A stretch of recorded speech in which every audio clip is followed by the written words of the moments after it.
अब परीक्षित जी का माथा चकरा गया। इतने बड़े बड़े दाढ़ी वाले बाबा छोटे से बालक को प्रणाम कर रहे हैं, कहा है ऐसा इसमें? संतों ने इशारा किया, राजन जिसको तुम बालक समझ रहे हो ना, ये तुम्हारी मुक्ति का मार्ग है, यही तुम्हें मुक्ति के द्वार तक पहुंचावेंगे। तत्क्षण परीक्षित जी ने दंडवत प्रणाम किया। प्रणाम करने के बाद अद्भुत प्रश्न किया, म्रियमाणस्य किम कर्तव्यम, मरने वाले को क्या करना चाहिए? अद्भुत प्रश्न। वैसे तो सुखदेव जी परम वितरागी संत हैं, अवधूत हैं, बहुत देर तक कहीं ठहरते नहीं, अपने में मस्त रहते हैं। हम तो हमारी मस्ती में बस झूमते चले, सियाराम कह लिया है राहों में जो मिले, ये वाले संत हैं, किसी प्रपंच में नहीं। लेकिन आज परीक्षित जी की प्रश्न को सुनकर सुखदेव जी बैठ पड़े। प्रथम स्कंद को विराम दिया और द्वितीय स्कंद से श्री सुखदेव महाप्रभु की दिव्य वाणी बोल पड़े। अहो भाग्य हमारा आपका श्री सुखदेव जी की अद्भुत वाणी को स्मरण करने का सौभाग्य मिल रहा है। सूत जी महाराज शौनकादिक ऋषियों से कहते हैं, वरीयने सते प्रश्नः कृतो लोकहितं नृपः। पहला शब्द जो निकला सुखदेव जी की वाणी से, वरीयने सते प्रश्नः कृतो लोकहितं नृपः। बहुत सुंदर प्रश्न किया राजा ने आपने, लोकहित का प्रश्न किया है, लोक कल्याण का प्रश्न किया है। संसार में दो आनंद है भैया, एक है विषयानंद और दूसरा है ब्रह्मानंद। जो शरीर को प्राप्त होता है वो विषयानंद है, और जो मन को प्राप्त हो ब्रह्मानंद है। अब जैसे जो हमारे भीतर होगा वो हमारी व्यवहार पर झलकेगा। कोई मूली खाकर बैठा हो, जितनी बार डकार आएगा मूली का स्वाद आएगा, आएगा कि नहीं? समोसे का तो आएगा, मूली का ही आएगा। तो जो भीतर वही बात।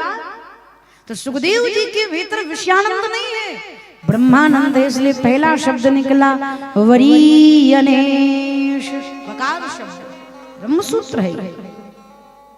बहुत सुंदर प्रश्न किया राजा ने आपने, लोकहित का प्रश्न किया है। अब मृत्यु, श्री सुखदेव जी परीक्षित जी से कहते हैं, राजन मरने से पहले जीव को 3 कार्य करना चाहिए। कौन कौन सा?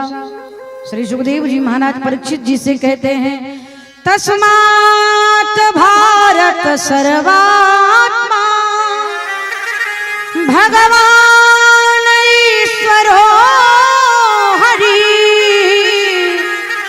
श्रोतव्यः कीर्तिव्यश्च अस्मर्तव्यश्च भयम्।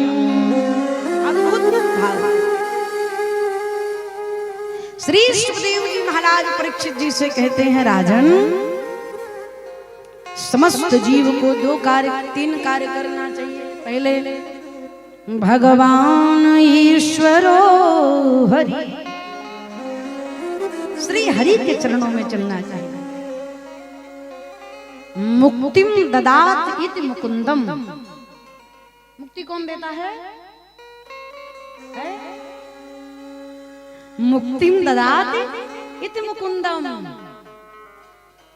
बाल मुकुंद ही जीव को मुक्त करते हैं।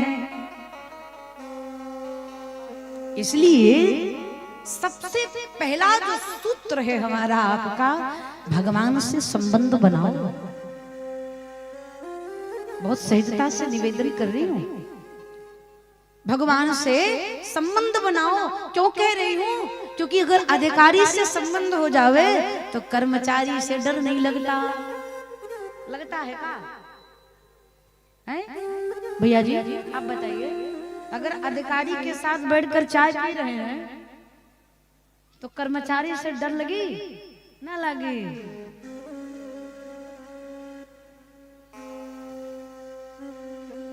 विभीषण जी राम जी के शरण में गए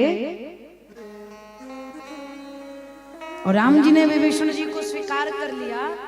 तो विभीषण जी को जब राम जी ने स्वीकार किया तो उसके बाद राम जी के पास जाने के लिए विभीषण जी को हनुमान जी से पूछने की आवश्यकता नहीं है।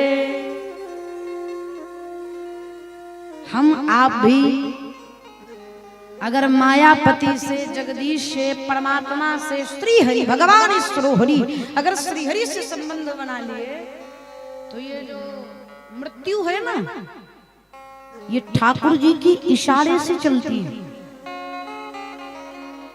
हम ये नहीं कह रहे कि भगवान के भक्त हो जाएंगे तो मरेंगे नहीं, ऐसा नहीं है, बस डर नहीं लगेगा। और सबसे बड़ा भय है मृत्यु का भय। मृत्यु से हर कोई भयभीत होता, लेकिन अगर भगवान से संबंध बन गया, अब जैसे मानस का प्रसंग ले लिया जाए, पक्षी राज जटायु भाव आ गया तो प्रवेश कर गए हैं तो चौपाई कह दे। पक्षी राज जटायु काट सी पंख पराख धरनी, सुमिरी राम करी अद्भुत करनी, नाथ दशानन यह गति कीनी, तेहि खल जनक जल भरी नयन कहीं रघुरा, तात कर्म निज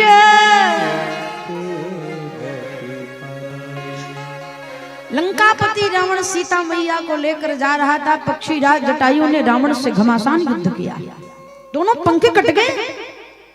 जटायु जी भूमि पर गिर गए, हा राम हा राम हा राम कहकर पुकारने लगे। मृत्यु आई उन्हें लेने के लिए। जटायु जी के सम्मुख मृत्यु खड़ी थी, पकड़ने के लिए आई। जटायु जी ने फटकार लगाई, दूर खड़ी हो जाओ, पास मत आना। मैं ये नहीं कहता कि मैं तुझे स्वीकार नहीं करूंगा, स्वीकार करूंगा, लेकिन अभी नहीं करूंगा। कब तक? जब तक वैदेही की सूचना रघुनाथ को ना दे दूं, तब तक मैं तुझे स्वीकार करने वाला नहीं हूं। और आपको निवेदन करें, मृत्यु दूर हाथ जोड़े खड़ी थी, उसकी सामर्थ्यता नहीं थी कि वो जटायु जी को स्पर्श कर ले, क्योंकि सुमिरी राम करी अद्भुत कर, राम जी का स्मरण कर रहे थे, राम जी के नाम का उच्चारण कर रहे थे। और अगर अधिकारी का संपर्क हो तो कर्मचारी दूर हाथ जोड़े खड़ा रहता है। इसी भागवत जी में प्रसंग आएगा भक्तराज ध्रुव का, मृत्युर्मुग्निं पदम दत्तवः, मृत्यु देवी की सर को सीढ़ी बनाकर विमान पर बैठकर भगवान के धाम चले गए। मृत्यु स्वीकार नहीं कर पाई, क्योंकि सुमिरी राम करी अद्भुत कर, स्मरण। परीक्षित, जीव का पहला धर्म है भगवान की शरण में जाए, भगवान श्री हरि का स्मरण करने और भगवान का चिंतन करने के बाद 3 कार्य करना चाहिए। श्रोतव्यः कीर्तिव्यस्य अस्मरतव्यस्यता भयम्। पहला सूत्र है भैया, श्रोतव्यः। श्रोतव्य का मतलब है सुनना, सुनना। सबसे पहला अभ्यास है सुनना। अपने जीवन में सुनने का अभ्यास बनाइए। क्या सुनना? आपन प्रशंसा, दूसरे की बुराई, ये नहीं सुनना। फिर भगवान की अद्भुत कथा अमृत को रसपान करना चाहिए। ज्यादा से ज्यादा अपने कानों को भगवान की कथा सुनाइए। सबसे पहला काम है श्रोतव्य, फिर है कीर्तिव्य। पहले सुनो फिर सुनाओ। और भगवान ने शरीर की रचना भी इसलिए की है। कैसे? कान का क्या काम है? हाँ?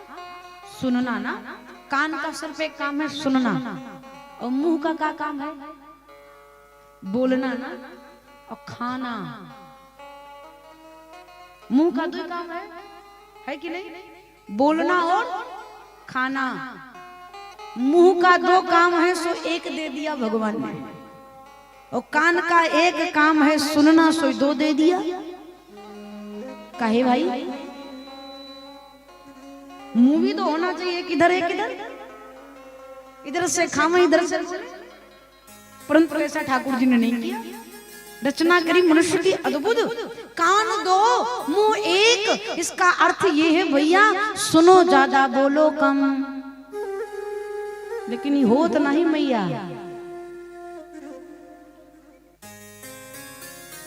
और एक बात और कह दे, मुझे लगता है कि दो कान इसलिए दिया है कि जीवन में मान लीजिए रोशनी की कमी आवे तो चश्मा कहाँ लागी? हैंगर भी तो होना चाहिए दीठो। इसलिए ठाकुर जी ने दो दो हैंगर दे दिया, और बीच में रोकने वाला होना चाहिए, सो नाक दे दिया। इसी पर रोक करके बिठाओ। ठाकुर जी की रचना बड़ी अद्भुत है। अब कल्पना करो, नाक यहाँ होती तो कल्पना ही कर लो, देखो कितना अद्भुत है। तो भगवान ने दो कान दिए, एक मुख दिया है। इसलिए दिया है मैया कि कान से सुनो ज्यादा, लेकिन जिह्वा से बोलो कम।